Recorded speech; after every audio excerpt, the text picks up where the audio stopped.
So దొడ్డి కొమరయ్యకు అవమానం. కురుమ భవన్ ప్రారంభోత్సవానికి కుటుంబ సభ్యులను పిలవని ప్రభుత్వం, తూతూ మంత్రంగా నివాళులు, వారసులకు ఘోర అవమానాలు. కురుమ పెద్దలు ఎందుకు పట్టించుకోలే, పిలవద్దని ప్రభుత్వ పెద్దలే ఆదేశించారా?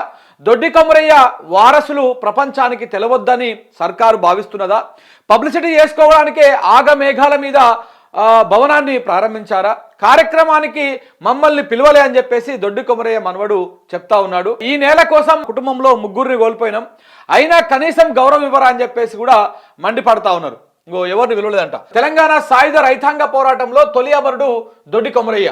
నిజాం రాక్షస మూకలైన రజాకారులను, గడీలలోని దొరలను ఎదిరించి యావత్తు తెలంగాణ సమాజంలో చైతన్య జ్వాలను రగిలించిన విప్లవ జ్యోతి దొడ్డి కొమరయ్య. రక్తంతో తడిసిన నేల ఇది. వెట్టి చాకిరికి వ్యతిరేకంగా జరిపిన పోరులో అసువులు బాసిన వీరుల గన్న పురిటిగడ్డ ఇది. వారందరి స్ఫూర్తే నేటి ప్రత్యేక రాష్ట్రం. నాడు వారు సాగించిన సాయుధ రైతాంగ పోరాటమే నేటికి ఓ చైతన్య కిరణం. అంతటి మహానీయుడి వారసులను రేవంత్ సర్కారు చిన్నచూపు చూడడం తీవ్ర చర్చనీయాంశం అవుతోంది. అసలు ఏం జరిగిందని ఒకసారి ఇక్కడ చూడండి.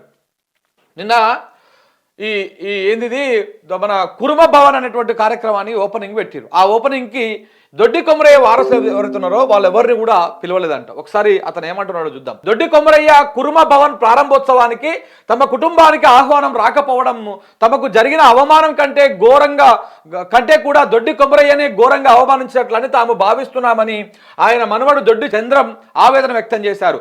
అంత పెద్ద భవన్ కార్యక్రమంలో తమ కుటుంబానికి ఆహ్వానం ఉంటుందని అనుకున్నామని, కానీ రాలేదని అన్నారు. కార్యక్రమం జరిగిన శనివారం మధ్యాహ్నం ఓ నాయకుడు ఫోన్ చేసి చెప్పారని అన్నారు. తమకు ఆహ్వానం రాకపోవడం పైన అప్పటికే సోషల్ మీడియాలో చర్చ మొదలైందని, అందుకే ఆ నాయకుడు ఫోన్ చేసి ఉంటారన్నారు. తమ కుటుంబానికి ఇన్విటేషన్ ఇవ్వకపోవడానికి కురుమ పెద్దలకు ఏమైనా కారణాలు ఉండవచ్చు. ఆ విషయంలో తమకు ఎలాంటి బాధ లేదన్నారు. అలాంటి అవమానాలు దొడ్డి కొమరయ్య చనిపోయిన దగ్గర నుంచే తమకు అలవాటుగా మారిపోయిందని అన్నారు. తెలంగాణ రైతాంగ సాయుధ పోరాటంలో తమ ఒక్క కుటుంబం నుంచే ముగ్గురిని కోల్పోయామని, ఇంకేం కోల్పోవాలని నిలదీశారు. సర్వం అన్నారు. సో అయినా తమ తాత కార్యక్రమాన్ని దగ్గరుండి చూడాలనే కోరిక ఉంటుందని, తమకు ఆహ్వానం లేకుండా కుట్రలు చేస్తే ఎలా అని తమ బాధను ఆవేదను వ్యక్తం చేసిరంట. ఒకసారి దొడ్డి కొమరయ్య వారసులు ఎవరైతే ఉన్నారో ఆ చంద్రంకి ఒకసారి మనం కాల్ చేసేటువంటి ప్రయత్నం చేద్దాం. పొద్దుగాల మనకి ఆ నెంబర్ కూడా వచ్చింది. హలో, నమస్తే బ్రదర్, నేను శంకర్ని మాట్లాడుతున్నా. లైవ్ లో ఉన్నాం. ఏమైంది శనివారం రోజు దొడ్డి కొమరయ్య కురుమ భవన్ ప్రారంభోత్సవానికి మీ కుటుంబాన్ని పిలవలేదా? అసలు ఏం జరిగింది? మీరు దొడ్డి కొమరయ్య వారసులు మనవడా? మీ పేరు చంద్రమా? అసలు ఏం జరిగింది? ఎందుకు మీరు అంటే ఈ ఆవేదనను, అసంతృప్తిని వ్యక్తం చేస్తా ఉన్నారు ప్రభుత్వం మీద? అంటే ఈ దొడ్డి కొమరయ్య చచ్చిపోయి ఒక 73-74 ఏళ్ళు అవుతుంది సార్. అవును. అప్పటి నుంచి ఇక కొన్ని సిపిఐలు వీళ్ళొకరు ప్రజా సంఘాలు చేసుకుంటూ వస్తూనే ఉన్నాయి. వీళ్ళొకరు మా ఇంటికి వస్తారు, పరామర్శిస్తారు, వాళ్ళు శాలువా కప్పటి వాళ్ళు శాలువా కప్పుతారు, కొందరు ఇట్లా మందలు ఇస్తూనే ఉంటారు. అయితే గతేడాది బిఆర్ఎస్ ప్రభుత్వం ఉన్నప్పుడు రవీంద్ర భారత్ అధికారికంగా ప్రకటించడం, కేటీఆర్ మునుగోరులో చెప్పాడు ఒక మాట, మేము చేస్తాం, అధికారికంగా చేసి తీరుతాం, మీకు మాట ఇస్తాం అన్నాడు. ఆ మాట ప్రకారం జయంతి వర్ధంతి అధికారికంగా చేసిర్రు. అప్పుడు మమ్మల్ని పిలిచిర్రు, రవీంద్ర భారత్ లో పిలిచి సన్మానం చేసిర్రు. అయితే అట్లనే ఉంటది వచ్చి ఇక ప్రభుత్వం గుర్తించినాక ఇక మాకు ఏం లేదు, కనీసం ఆయన చచ్చిపోయాడు. ఒక కుటుంబంలో ముగ్గురు చచ్చిపోయారు అన్న మొత్తానికి. దొడ్డి ఆగాయ చచ్చిపోయాడు, దొడ్డి మల్లె చచ్చిపోయాడు, ఈ దొడ్డి కొమరయ్య ముగ్గురు చచ్చిపోయారు. అయినా మాకు ప్రభుత్వం నుంచి అది రావాలో ఇది రావాలో లేదు. కానీ ఈ జరిగిన దొడ్డి కొమరయ్య భవనం ఆత్మగౌరవ సభకు పిలుస్తారేమో, కనీసం మూల కూర్చున్నాము ఎట్నో గట్లా అని మేము అనుకున్నాం, ఆశపడ్డాం. అంటూ ఉంటది కానీ ఇప్పుడు ప్రతి ఒక్క లీడర్ వచ్చి ఇట్లా దొడ్డి కొమరయ్య అంటే అదే కడుపుమెంట్ కదా మాకు. భానువన్న మాకు ఏమైనా గది కావాలని అడిగినా, లేకపోతే దాంట్లో మాకు కొంచెం ఈరని అడిగినా, లేకపోతే రేవంత్ రెడ్డి ఏమన్నా అడుగుదాం, మాకేం లేదు సార్, మాకు 70 ఏళ్ళ నుంచి ఎవరు పట్టించుకోలేదు, నువ్వు పట్టించుకోని మేము అడగామన్నా. కేవలం ఒక పిలిస్తే అక్కడ ఆ మీటింగ్ లో కూర్చొని దొడ్డి కొమరయ్య అంటే వాళ్ళొక సంబరం, సంతోషం మా కుటుంబానికి. మా నాయన ఇప్పటికీ ఒక 72 ఏళ్ళు ఉంటాడు, ఆయన ముసలి ఆయన పాపం. ఆయన కనీసం ఆయన పిలవలేదు. నాయన పిలిచిరా అయితే మనల్ని ఎవరు బిడ్డ, ఇక మన బతుకులకి ఇంతే పోనీ. ఆ రవీంద్ర భారతిలో చేసినప్పుడన్నా కనీసం పిలిచిర్రు వాళ్ళు. ఇక మరి ఇంత పిలవకుండా గిట్లా చేసుడు ఏంది, ఇక పోనైతే ఇష్టపెట్టు ఏం చేస్తామంటే కాదు నాయన మరి ఇంత అవమానం ఉంటుందా, ఇంత అన్యాయం ఉంటుందా, మరి మనం ఏం చేసినాం ఏం కదా ఏమన్నా ప్రభుత్వాన్ని ఏ రోజు కూడా మేము పోయి ప్రభుత్వాన్ని రూపాయి అడుక్కునే లేదు అన్న. గదే దుడ్డుకోర కట్టిన ఇల్లు గదే ఉంది మాకు, ఆ దుడ్డు మన సంపేసిన గదే 3 ఎకరాలు ఉంది. ఇక గంటే తప్ప స్తూపము ఎర్రబెల్లి దాకా పెట్టించిన విగ్రహం పెట్టించింది మా ఊళ్ళోనే అప్పుడు మేము అడిగితే. ఇక అంత మించి మేము ఏం కోరుకోలే, ఆడికే తృప్తి పడ్డాం. కానీ ఇక ఇది అసలు మేము కురుమలం కదన్న. అవును, ఈ కురుమలం అదే దొడ్డికోరే కురం భవన్ ఆత్మగౌరవం అని ఫోన్ చేసి ఇట్లా అందరు ఫోన్ చేసిర్రు, అన్న వస్తున్నావా అంటే ఏడుకన్నా అంటే గిట్ల గిట్ల కథ ఉంది కదా, గిట్లా రావాలి కదా, తాత ఓపెన్ అవుతుంది రాకపోతే అంటే మరి నన్ను ఎవరు విలువలేదు అన్న, ఎట్లా వద్దు ఏం కథ నీ అన్న. మిమ్మల్ని విలువకపోవడం అన్న ఏటేడు కథ ఏం కథ ఎగ్జామినేషన్ అధికారులు కొంత ఒక ఆయన ఇంటెలిజెన్స్ ఆయన ఫోన్ చేసిండు, వాస్తవానికి ఏం మాట అన్నామన్నా. ఎప్పుడు ఫోన్ చేసిండు? ముందు రోజు ఫోన్ చేసిండు. ఓకే అన్న ఇట్లా మీరు కుటుంబ సభ్యులు కదా, మీకు అప్పుడప్పుడు ఈ కార్యక్రమం ఉన్నప్పుడు అడుగుతారు కదా మేము ఎంతమంది ఎవరెవరు వస్తారు ఏందని అడుగుతారు ఇన్ఫర్మేషన్. అప్పుడు ఆయన ఫోన్ చేసి మరి మీకు ఏమైనా వెహికల్ ఉందా లేదా, మరి ఎట్లా పోతున్నారు మీరు అయితే, మరి మాకు మొత్తానికి ఇన్విటేషన్ కూడా ఇవ్వలేదు సారు అంటే, అదేంది ఇవ్వకపోవడం ఏంది, మామూలు ఈ కార్యక్రమం మీది కదా ఇస్తారు కదా, ఇస్తారేమో మీ ఊరు నుంచి ఎంతమంది వస్తారని మీ ఇన్ఫర్మేషన్ ఇద్దామని ప్రభుత్వాన్ని మేము అనుకుంటున్నాం, మరి పిలవలేదు సార్ అని అన్న. సరే తమ్ముడిని మళ్ళీ చేస్తా అన్నాడు. ఇక మళ్ళీ సార్ మరి ఏం చేసినా ఇంకా ఇక పత్తట్లేదు.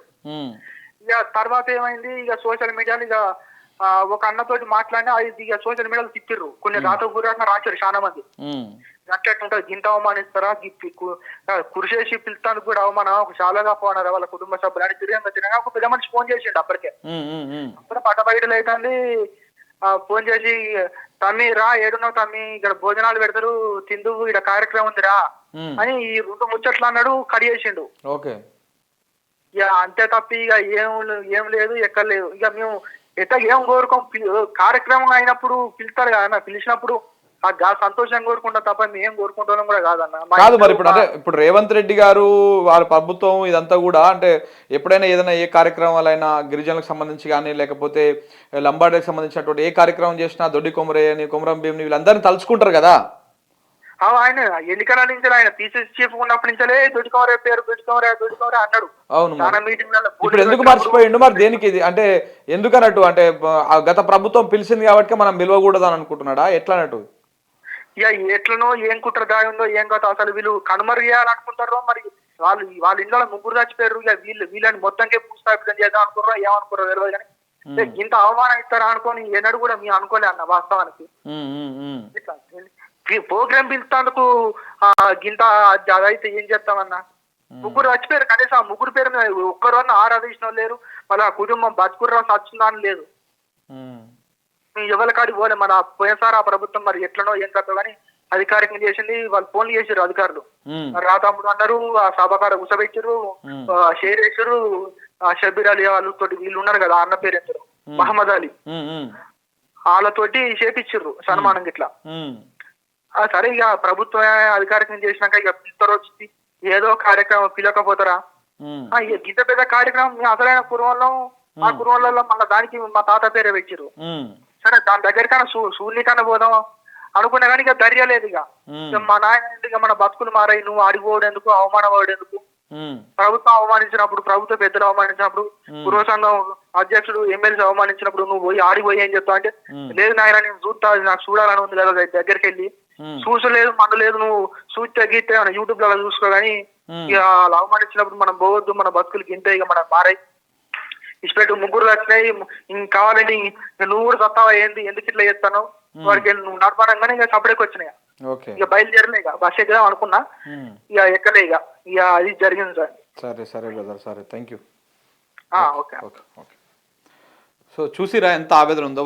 వాళ్ళు ఏమడుగుతున్నారు, దొడ్డి కొమరయ్య వారసులు వాళ్ళ మనవడు మాట్లాడండి. ఇప్పుడు ఏమడుగుతారో వాళ్ళు ఏమైనా డబ్బులు అడుగుతున్నారా, లేకపోతే ఈ రేవంత్ రెడ్డి గారి ఆస్తి ఏమైనా అడుగుతున్నారా, లేకపోతే ఇంకేమైనా అడుగుతున్నారా? ఆ దొడ్డి కొమరయ్య కురుమ భవన్ ప్రారంభోత్సవానికి ఆ కార్యక్రమానికి ఈయనను పిలిస్తే, ఈ కుటుంబాన్ని పిలిస్తే కొంత మూలకు కూర్చొని చూసిపోతాం మేము, మా తాత కార్యక్రమం మా తాత పేరు మీద ఉన్నటువంటి కార్యక్రమం కదా మేము చూసిపోతాము, గాదాన్ని కూడా మేము నోచుకోమా? గత ప్రభుత్వము వాళ్ళు అధికారికంగా జయంతి వర్ధంతులు నిర్వహిస్తామని నిర్వహించిర్రు, మమ్మల్ని పిలిచిర్రు, ఆ దొడ్డి కొమరయ్య వారసుల లెక్క పిలిచి మమ్మల్ని సన్మానం చేసి అది చేసుకున్నారు. మేము ఎన్నడూ కూడా ఏది ఆశించలేదు. మాకు ఏది కూడా ఆర్థికంగా గానో లేకపోతే ఇది కావాలనో ఆ భవనం ప్రారంభోత్సవం గురించి ఆ భవనంలో బిల్డింగ్లో సగం భాగం అడిగినామా, ఓ అర్ర అడిగినామా, మాకేం అవసరం అదంతా, మాకేదొద్దు, జస్ట్ మా తాత పేరును చూసి తలుచుకోవడానికి మాత్రమే మేము అది అడుగుతున్నాం అని చెప్పేసి అతను ఆవేదన వ్యక్తం చేస్తాం. నిజంగా కూడా ఆయన ఆవేదనలో తప్పేం లేదు, ఏమాత్రం కూడా స్వార్థం ఉన్నట్టుగా కనపడతలేదు. మరి ప్రభుత్వానికి పిలవడానికి ఏమి నష్టమవుతుంది? మళ్ళా ఆమె ఎవరు, మన సీతక్క పొద్దుగాలు లేస్తే ఇక గిరిజనుల గురించి లేకపోతే నేను అడవి బిడ్డలను లేకపోతే ఇట్లా మాట్లాడుతూ ఉంటుంది కదా. మరి ఇప్పుడు ఏమైంది? ఇప్పుడు సీతక్క దీనికి సమాధానం చెప్పాలి కదా, ప్రభుత్వ పెద్దలు దీనికి సమాధానం చెప్పాలి కదా. దొడ్డి కొమరయ్యను అవమానించుకొని మీరు ఏం ఘనకార్యాలు చేసినట్టు ఏం చేసినట్టు, అంటే దొడ్డి కొమరయ్య లేకుండానే ఆయన కుటుంబ సభ్యులు ఎవరు లేకుండానే ఈ కార్యక్రమాలు చేసి మళ్ళీ ఆయన పేరు పెట్టి ఎంత ఆవేదన వ్యక్తం చేస్తున్నాడు చూడండి ఆ అబ్బాయి. ఎంత దుర్మార్గం అంటే ఈ ప్రభుత్వము, మరీ ఇంత కురుచ బుద్ధి, నీచ బుద్ధి అంటాం కదా, అంతకంటే ఎక్కువ దుర్మార్గమైనటువంటి కురుచ బుద్ధితో పనిచేస్తూ ఉంది. ఇంకా ఎవరి కోసం పనిచేస్తూ ఉంది ఈ ప్రభుత్వం?